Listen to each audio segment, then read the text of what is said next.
एकादशी का अर्थ है त्याग, पर यह त्याग शरीर का नहीं, वासनाओं का होता है।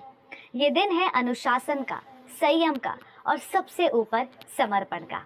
और जब बात आती है शयन एकादशी की, तो ये उपवास केवल शरीर की साधना नहीं, बल्कि ब्रह्मांड के उस विराट क्षण का स्मरण है जब स्वयं भगवान विष्णु 4 मासों के लिए क्षीर सागर में योग निद्रा में लीन हो जाते हैं।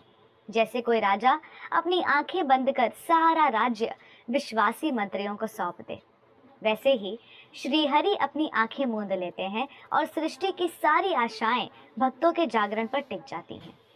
यही से आरंभ होता है चातुर्मास, जिसमें व्रत, ध्यान, जप और सेवा को जीवन का मूल बना लिया जाता है। अब सुनिए वो कथा जो इस एकादशी की दिव्यता को सिद्ध करती है। बहुत प्राचीन समय की बात है, जब धर्म ही शासन का आधार हुआ करता था।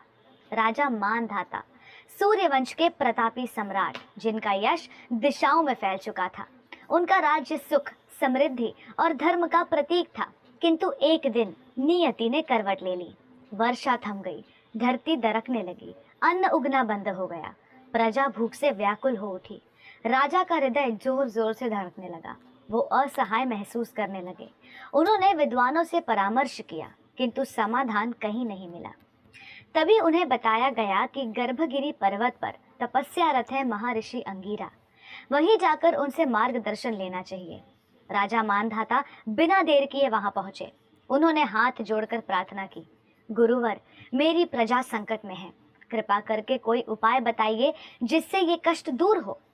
महर्षि अंगिरा ने गहन ध्यान से उन्हें देखा और बोले, हे राजन, ये अकाल केवल प्रकृति की विपरीतता नहीं है, ये एक चेतावनी है। आपके राज्य में एक अधार्मिक व्यक्ति तप कर रहा है। उसका हृदय शुद्ध नहीं है, उसकी साधना भगवान को नहीं, अपने अभिमान को अर्पित है। ऐसे अपवित्र तप से प्रकृति भी रूठ गई है। यदि आप चाहते हैं कि इस संकट का अंत हो, तो आपको शयन एकादशी का व्रत करना होगा। ये व्रत न केवल आपको दोषों का नाश करेगा, बल्कि आपके राज्य को भी संतुलन देगा। शयन एकादशी की कृपा से समस्त बाधाएं शांत हो जाएंगी। राजा मानधाता ने आदर्श पूर्वक आज्ञा मानी। उन्होंने पूरी श्रद्धा और नियम से शयन एकादशी का व्रत किया। दिन भर उपवास, रात्रि में हरि नाम का कीर्तन, दीप और धूप से भगवान की आराधना। और द्वादशी के प्रातःकाल जब सूर्य निकला, तो आकाश में बादल घिर आए। वर्षा की पहली बूंद सूखी धरती को चूमने लगी। नदियां पुनः बहने लगी, धरती ने हरियाली ओढ़ ली और प्रजा ने हर्ष से नृत्य किया।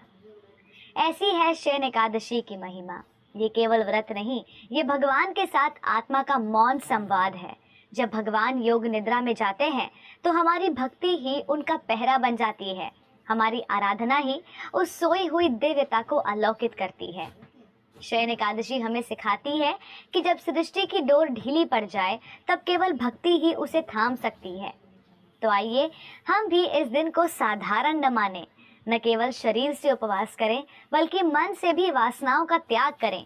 भगवान के विश्राम में हमारी जागृति ही सबसे बड़ी सेवा है।